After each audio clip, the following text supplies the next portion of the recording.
সর্বপ্রথমে মহান ঈশ্বরকে ধন্যবাদ দিই এবং সকলকে আরেকটিবার প্রভু যীশু খ্রিস্টের নামেতে শুভেচ্ছা জানাই।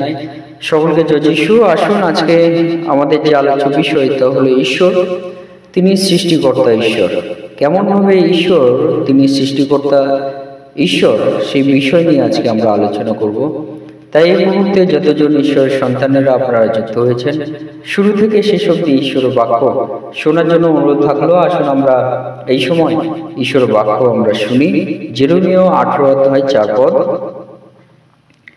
আর সে মৃত্তিকা দিয়া যে পাত্র নির্মাণ করিতেছিল তাহা যখন কুম্ভকারের হস্তে নষ্ট হইয়া গেল, তখন সে তাহা লইয়া আর এক পাত্র নির্মাণ করিল। কুম্ভকারের দৃষ্টিতে যাহা ভালো তদনুসারেই করিল। ঈশ্বর তার বাক্যে আমাদের প্রত্যেককে আশীর্বাদিত করুন, আমেন। হে আমাদের স্বর্গের পিতা, আমাদের সৃষ্টিকারী ঈশ্বর, তোমার মহানামে ধন্যবাদ, প্রশংসা এবং গৌরব দিই। প্রভু, আজকে আবার একটি এই সুন্দর দিন, সুন্দর মুহূর্ত দিয়েছো, আর এই দিনে তোমার চরণ তলে আমাদের সমস্ত জীবন পিতায় সমর্পিত করি। আমাদের সমস্ত কার্যের ভার, চিন্তার ভার তোমার হস্তে সমর্পণ করি। তুমি পরিচালনা করো, আমাদের সঙ্গে সঙ্গে তুমি থাকো।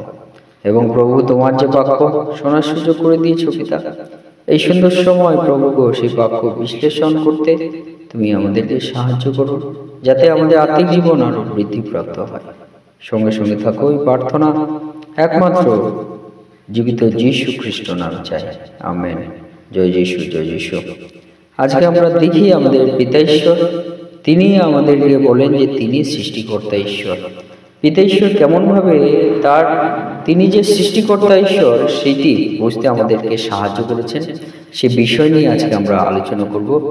তাই পিতা ঈশ্বর তিনি আমাদেরকে বলছেন যে সেটি একটি উদাহরণ দিয়ে পিতা ঈশ্বর তিনি আমাদেরকে সেটি বুঝতে আমাদেরকে সাহায্য করেন। যে বলছে যে আর সে মৃত্তিকা দিয়ে যে পাত্র নির্মাণ করিতেছিল তাহা যখন কুম্ভকারের হস্তে নষ্ট হইয়া গেল। অর্থাৎ কুম্ভকার, যার কাজ হলো মাটি দিয়ে কি করা, বিভিন্ন পাত্র বা আধার সেগুলো নির্মাণ করা, এটা হলো কুম্ভকারের কাজ। তাই কুম্ভকার মৃত্তিকা দিয়ে সে পাত্র নির্মাণ করেছিল এবং বলছে যে সেই পাত্র কুম্ভকারের হস্তে আবার নষ্ট হয়ে গেল। তখন সেই কুম্ভকার কি করলো, সেই পাত্র নিয়ে কি করলো, আর এক পাত্র নির্মাণ করিল এবং কুম্ভকারের দৃষ্টিতে যাহা ভালো তদনুসারেই করিল, আমেন। অর্থাৎ পিতা ঈশ্বর তিনি আমাদেরকে যে বিষয়টি আমাদেরকে বলতে চান, যে কুম্ভকার মৃত্তিকা নিয়ে যে পাত্র নির্মাণ করে, আর সেই পাত্র যদি সেই কুম্ভকারের হস্তে কোনোভাবে নষ্ট হয়ে যায়, কুম্ভকার সেই মৃত্তিকা যে পাত্র সেইটি আবার সে ব্যবহার করে এবং নতুন আবার একটি পাত্র নির্মাণ করে এবং সেই পাত্র তাহার দৃষ্টিতে যা ভালো সেই অনুযায়ী সে নির্মাণ করে।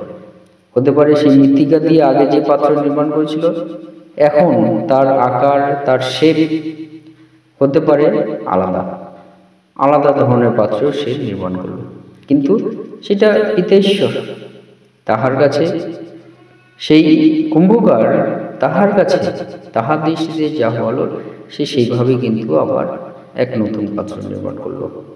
আগের মতো পাত্র নাও নির্মাণ করতে পারে, অন্য ধরনের পাত্র নির্মাণ করতে পারে।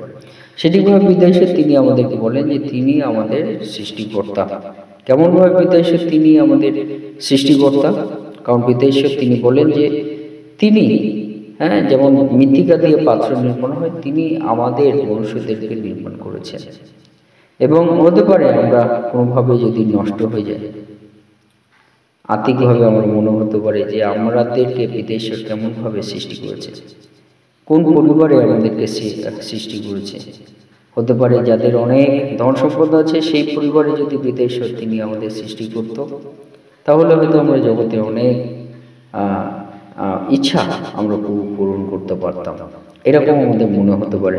কিন্তু পিতা ঈশ্বর তিনি বলছেন যে সেই রকম যদি আমাদের হৃদয়ের অবস্থা হয়, পিতা ঈশ্বর তিনি আবার নতুন করে আমাদের হৃদয় তিনি পরিবর্তন করবেন, নতুন করে আমাদেরকে তিনি সৃষ্টি করবেন।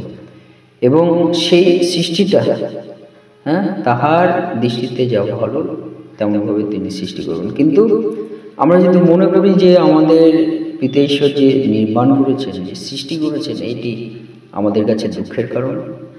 আমাদেরকে আরেকটিবার পিতা ঈশ্বরের হস্তে আমাদের সমর্পণ করার প্রয়োজন আছে।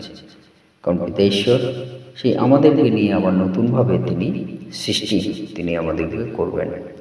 তাই পিতা ঈশ্বর তিনি আমাদেরকে বলছেন যে তিনি আমাদের সৃষ্টিকর্তা।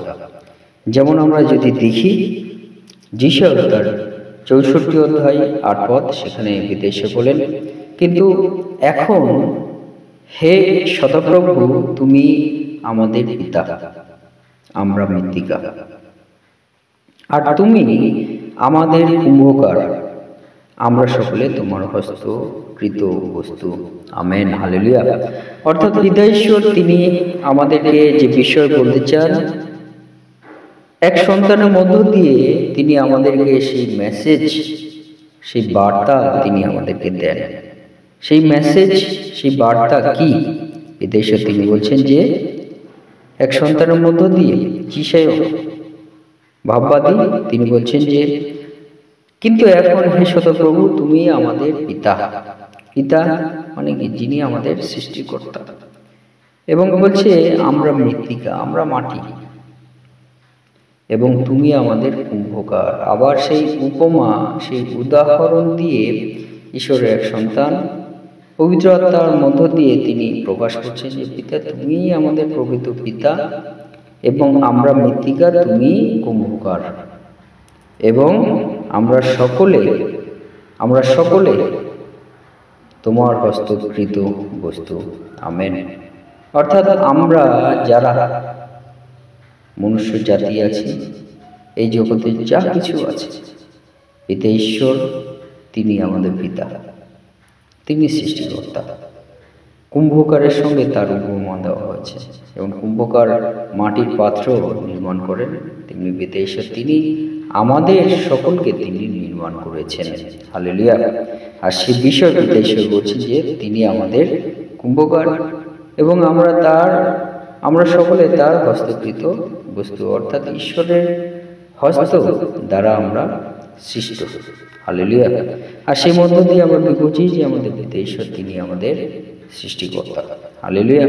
আমরা মনে রাখি, এবং সেই পিতা ঈশ্বর তিনি যে আমাদের সৃষ্টিকর্তা আমরা মনে রাখি, যে কুম্ভকার যেমন পাত্র নির্মাণ করে, তেমনি পিতা ঈশ্বর তিনি আমাদেরকে নির্মাণ করেছে। এবং 2 নম্বর বিষয় যেটি খুবই গুরুত্বপূর্ণ, পিতা ঈশ্বর পাত্র যে বিষয় আমরা যদি দেখতে পারি, তিনি এই পাত্রের বিষয় বলেছেন, এবং সেই পাত্র কি? মৃত্তিকা দিয়ে তৈরি হয়, এবং সেই মৃত্তিকা ব্যবহার করে কুম্ভকার। আর সে মধ্যে দিয়ে পিতা ঈশ্বর তিনি আমাদেরকে একটি বিষয় বলতে চান যে কুম্ভকার মৃত্তিকা দিয়ে যা কিছু তিনি সৃষ্টি করেন, সেটি সৃষ্টি করার পরে কি সৃষ্টি করছেন? তিনি কুম্ভকার পাত্র সৃষ্টি করছেন, এবং কুম্ভকার যা তিনি সৃষ্টি করেছেন সেটি কি আমরা একদিনের জন্য আমরা ব্যবহার করার জন্য ব্যবহার করি? আমরা মনুষ্যরা মাটির কোনো পাত্র, আগেকার দিনে মাটির পাত্র, এখনকার দিনে অ্যালুমিনিয়াম আছে, স্টিলের পাত্র আছে, যাই হোক, কিন্তু আগের থেকে অনেকটা মডিফাই হয়েছে। আগে মাটি দিয়ে তৈরি পাত্র ব্যবহার করা হতো, এখন অ্যালুমিনিয়াম, স্টিল, বিভিন্ন ধরনের লোহা জাতীয় কিছু কিছু ননস্টিক, বিভিন্ন ধরনের ম্যাটেরিয়াল নিয়ে এখন কিন্তু পাত্র আমরা ব্যবহার করি। কিন্তু বিষয়টা হচ্ছে যে আগের পাত্র এবং এই পাত্রের মধ্যে কি তফাৎ? যে পাত্র আমরা ব্যবহার করি, কি জন্য আমরা ব্যবহার করি? সেই পাত্র কি আমরা একদিনের জন্য আমরা ব্যবহার করি? সেই পাত্র কি আমরা 2 দিনের জন্য ব্যবহার করি? নাকি সেই পাত্র আমরা 1 মাসের জন্য ব্যবহার করি? নাকি আমরা মাঝে মধ্যে আমরা ব্যবহার করি? পিতা ঈশ্বর এই কুম্ভকারের মধ্য দিয়ে একটি বিষয় আমাদেরকে মেসেজ, বার্তা আমাদেরকে দিতে চান যে কুম্ভকার যা সৃষ্টি করেছে সেটা হলো পাত্র, আর সেই পাত্র আমরা একদিনের জন্য আমরা ব্যবহার করি না, কিন্তু প্রতিদিনের জন্য ব্যবহার করি। পিতা ঈশ্বর তিনি আমাদেরকে বলছেন যে আমরা মনুষ্য জাতি, পিতা ঈশ্বরের হস্তকৃত আমরা সৃষ্ট, আমাদেরকে পিতাশ্বর কেন সৃষ্টি করেছেন? যেন আমরা সেই মাটি পাত্রের মতো প্রত্যেকদিন আমরা ব্যবহার হতে পারি। কিসে আমরা ব্যবহার হব? পিতাশ্বর তিনি যে আমাদেরকে মনুষ্যদেরকে সৃষ্টি করেছেন, কি জন্য আমরা ব্যবহার হব? পিতাশ্বর এই জন্য সৃষ্টি করেছেন যাতে আমরা প্রত্যেক দিনের জন্য ব্যবহার হতে পারি। এবং কি কাজের জন্য আমরা ব্যবহার হব আমরা মনে রাখি। এফেসীয় 2:10 সেখানে আমরা যদি ঈশ্বরের বাক্য আমরা পাঠ করি, খুব ক্লিয়ারলি, খুব স্বচ্ছভাবে এবং পরিষ্কারভাবে প্রকাশ করা হয়েছে পিতাশ্বর তিনি আমাদের কেন সৃষ্টি করেছেন, প্রত্যেক দিনের জন্য ব্যবহারের জন্য এবং কি জন্য সৃষ্টি করেছেন। এফেসীয় 2:10 সেখানে লেখা আছে, কারণ আমরা তাহারই রচনা, খ্রিস্ট যিশুতে বিবিধ সৎক্রিয়ার নিমিত্ত সৃষ্ট, সেগুলি ঈশ্বর পূর্বে প্রস্তুত করিয়াছিলেন যেন আমরা সেই পথে আমরা চলি। Amen, hallelujah. অর্থাৎ পিতাশ্বর তিনি আমাদেরকে সৃষ্টি করেছেন যেন আমরা ঈশ্বরের বিভিন্ন সৎক্রিয়া, সৎ কার্যের জন্য আমরা যেন সৎ কার্যের নিমিত্ত আমরা সৃষ্টি আমরা হয়েছি। অর্থাৎ খ্রিস্ট যিশুতে, অন্য কিছুতে নয়, যিশু খ্রিস্টে সৎ কার্য সৎক্রিয়া করার জন্য আমরা সৃষ্টি হয়েছি। এবং সেই সৎকার্য একদিনের জন্য নয়, দুদিনের জন্য নয়, কিন্তু প্রত্যেক দিনের জন্য। তাই বলছে সেগুলি ঈশ্বর পূর্বে প্রস্তুত করেছিলেন যেন আমরা সে পথে চলি। ঈশ্বর এই যে সৎকার্যের জন্য আমাদের তিনি সৃষ্টি করেছেন, এটা আজকে এর পরিকল্পনা নয়, কিন্তু আমাদের সৃষ্টি, আমরা মনুষ্য জাতির সৃষ্টি হওয়ার আগে থেকে ঈশ্বরের এটা পরিকল্পনা ছিল। এবং সেই পথেই যেন আমরা চলি, এইটাই হলো ঈশ্বর তিনি আমাদেরকে বলতে চান। আমরা যে জানি যে ঈশ্বর তিনি সৃষ্টিকর্তা এবং কেন তিনি সৃষ্টি করেছেন সেটাও আমরা জানা দরকার আছে। হালেলুয়া, সৎ কার্যের জন্য। তাই আসলে আমরা সেই সৃষ্টিকর্তা ঈশ্বরকে তার মহিমা, তার গৌরব, তার প্রশংসা আমরা দিই এবং তার চরণ তলে আমরা আমাদের জীবন সমর্পিত করি সৎ কার্যের জন্য এবং প্রভু যীশু খ্রিস্টতে সেই পথে চলার জন্য। ঈশ্বর তার বাক্যে আমাদের প্রত্যেককে আশীর্বাদ যুক্ত করুন। আমেন। জয় যীশু, জয় যীশু, জয়।